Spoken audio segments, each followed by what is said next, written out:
አዋጆች በህዝብ እንደራሴዎች ምክር ቤት ቀርበው ከመጽደቃቸው አስቀድመው በህግና ፍትህ ኢንስቲትዩት በኩል እንዲያልፉ መደረግ አለበት ተባለ። ይህ የተባለው በህዝብ እንደራሴዎች ምክር ቤት የህግና ፍትህ ጉዳዮች ቋሚ ኮሚቴ የፌደራል የህግና ፍትህ ኢንስቲትዩት የ9 ወራት እቅድ አፈጻጸም በገመገመበት ጊዜ ነው። በዚሁ ጊዜ ቋሚ ኮሚቴው ኢንስቲትዩት በህዝብ እንደራሴዎች ምክር ቤት በጸደቁና በሚወጡ ህጎች ላይ አስፈላጊውን ግምገማ በማድረግ ምን ያህል ድጋፍና አስተያየት መስጠት ችሏል በሚል ለቀረበው ጥያቄ ተከታዩ ምላሽ ተሰጥቷል። እስካሁን ባለው እውነቱን ለመናገር በህዝብ ተወካዮች ምክር ቤት ቀርበው የሚጸድቁ ህጎችን በሚመለከት ቀደም ሲል የፍትህ ስርዓት ጥናትና ምርምር ኢንስቲትዩት በነበረ ጊዜ የህዝብ ተወካዮች ምክር ቤት ህግ ከማውጣት በፊት አስተያየት እንዲሰጥበት ለኢንስቲትዩቱ ይላክ ነበር። ባለሙያዎች ተመካክረው እንዲህ ቢሆን ይሻላል የሚለውን አስተያየት እንዲሰጡ ይላክ ነበር ይጠየቅ ነበር። ከቅርብ ጊዜ ወደ ግን እንደዛ አይነት አሰራርም ልምድም የለም።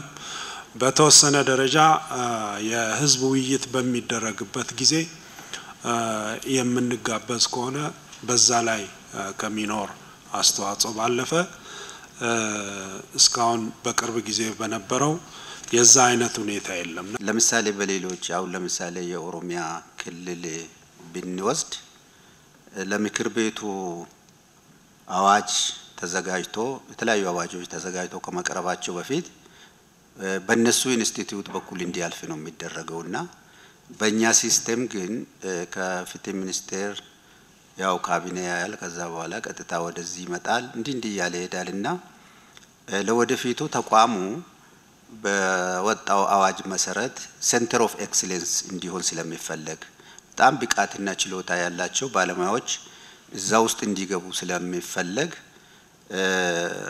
አዋጆቹ ከመውጣታቸው በፊት አስተያየት መስጠት ይቻላል ብዬ አስባለሁና ይሄንን በሂደት ብናዩ ተሻለ ይሆናል የሚል ሐሳብ ነው ያለኝ። በእናንተ በኩልም በምክር ቤቱ ቋሚ ኮሚቴ በኩልም እንደዚህ አይነት ነገር መኖሩን ለሚመለከታቸው አካላትም ቢታደርሱ የተሻለ ይሆናል ብዬ አስባለሁ።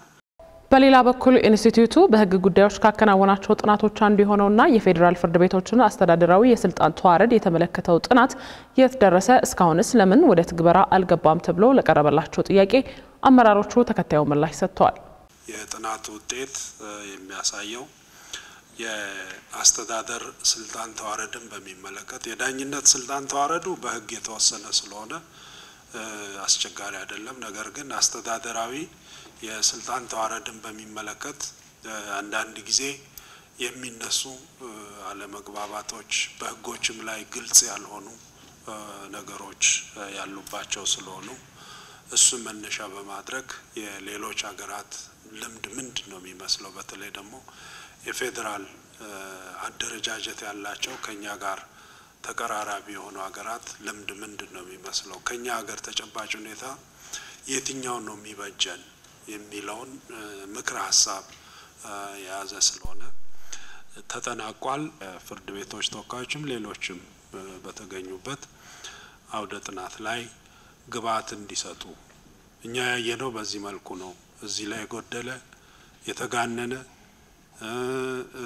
መስተካከል ያለበት የሚለውን ግብአት እንዲሰጥበት የተደረገበት ስለሆነ የመጨረሻውን ለፍርድ ቤቶች የምናቀርብ ይሆናልና ወደ ትግበራ ሲገባ ውጤቱን በቀጣይ በጋራ እናያለን። የፍትህና ህግ ኢንስቲትዩት ለተለያዩ የፍትህ አካላት ስልጠናዎች መስጠቱን የገለጸ ሲሆን የሰራባቸው ከሚገኙ የህግ ማሻሻያ ጥናቶች መካከልም የፍትሐ ብሔር ህግ ማሻሻያ አንዱ መሆኑን ሰምተናል። ዜናው የኤርሚያስ በጋሻው ነው። ወደ ቀጣዩ ዘርዘር ያለ መረጃችን ስናልፍ ኢትዮጵያ የዓለም አቀፍ የንብ ቀንና ዘላቂ የንብ ሀብት ልማት ፎረምን ከግንቦት 12 ቀን 2017 ዓ.ም ጀምሮ ለ3 ተከታታይ ቀናት በጅማ ከተማ ለማካሄድ ዝግጅት ማጠናቀቋን የግብርና ሚኒስቴር አስታውቋል። ከተባበሩት መንግስታት የምግብና የእርሻ ድርጅት ፋኦ ጋር በመተባበር ለ7ኛ ጊዜ እንደሚከበር በተነገረው ዓለም አቀፍ የንብ ቀንና በሁለተኛው ዓለም አቀፍ የዘላቂ ንብ ሀብት ልማት ፎረም የዘርፉ ምሁራንና ተመራማሪዎች የፖሊሲ አውጪዎችና የመንግስት የሥራ ኃላፊዎች ጨምሮ ከ300 በላይ ተሳታፊዎች ይገኛሉ ተብሏል።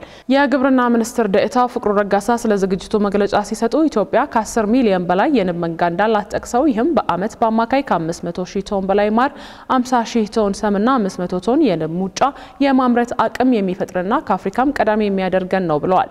ይህን ዓለም አቀፍ ጉባኤ ኢትዮጵያ የምታሰናዳው በእነዚህ ምክንያቶች መሆኑን ገልጸዋል። ለንብ ማነብም እንደዛ ምቹ የሆነች ሀገር ከመሆኑ ጋር ተያይዞ አሁን ላይ ከአፍሪካ በንብ መንጋ አንደኛ ደረጃ ላይ የምትገኝ ሀገር ነች። እንደዚሁም ደግሞ የማር በማምረትም እንደዛው በአንደኛ ደረጃ ላይ የምትገኝ ሀገርና በቅርቡ ደግሞ በጀመርነው በሌማት ትሩፋትም በዚሁ ይሄንኑ ጸጋችንን ባገናዘበ የንብ ማነብ አንዱ የሌማት ትሩፋትም አካል ሆኖ ጥሩ ውጤት እያስመዘገበ ስለሚገኝ ነው ይሄ በኢትዮጵያ የተመረጠው። በዋናነት ማሩን ጠቀስን ትልቁ ምርት እሱ ስለሆነ እንጂ ብዙ ምርቶች አሉ። ፖለን ራሱ ትራፕ የሚደረግበት ፖለን ለምግብነት ከንብ አስጥለው ለምግብነት የሚጠቀሙ አገራት አሉ። ሰም አለ፣ ፕሮፖሊስ የሚባል አለ። ሌሎች ኢቭን የንብ መርዞች ራሳቸው እንደ መድኃኒትነት የሚጠቀሙ አገራት በስፋት አሉ ማለት ነው። ዘንድሮ ብቻ ከ300 ሺህ ቶን በላይ ማር ለማምረት ታቅደው እየተሰራ ይገኛል ያሉት ሚኒስትር ዴኤታው ምርቱ ጥራቱን እንዲጠብቅ የሚረዱ 2.2 ሚሊዮን ዘመናዊ ቀፎዎች ባለፉት 9 ወራት መሰራጨታቸውን የገለጹ ሲሆን የንብ ልማት መስፋፋት ከማር ምርት ባሻገር እጽዋቶችን ለማዳቀል ያለው ፋይዳ ከፍተኛ እንደሆነም አመላክተዋል። ጥቅሙን ብቻ ማየት ሳይሆን ለንብም የሚያስፈልጉትን ፕሮቴክሽኖች መከላከሎች ማድረግ ስላለብን ለዛም እንግዲህ በዚህ ኮንፈረንስ ላይ ንቦችንም መጠበቅ መንከባከብ እንዳለብን መልእክቶች የሚተላለፉበት ውይይቶች የሚደረጉበት እንደዚሁም ደግሞ የሳይንስ ግኝቶችም ሼር የምናደርግበት ቀንና ኮንፈረንስ ነው ማለት ነው። ማር እንደሌላው የግብርና ውጤት አይታጠብም፣ አይበጠርም። ሌላ ባዕድ ነገር ቢገባበት ማውጣቱ አስቸጋሪ ነው። አንዴ የሆነ ጥራቱ ከተበላሸ እስከ መጨረሻው ይዘን የምንሄድ ስለሆነ ወደ ዘመናዊ ቀፎ ሽግግር ማድረጉ በጥራት በኩልም የዘመናዊ ፕራክቲሶች ውስጥ የሚደረገውን ነገር የሚመጣውን ባዕድ ነገርም የማስቀረት እድሉ በጣም ሰፊ ነው ማለት ነው።